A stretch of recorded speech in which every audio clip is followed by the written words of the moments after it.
পুজো committee তাদের পরিবেশনা নিয়ে এই মুহূর্তে আমাদের মাঝে।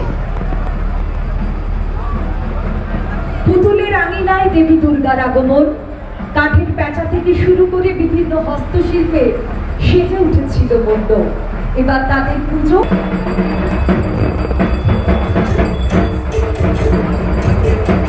পদবে চড়িয়া শিবে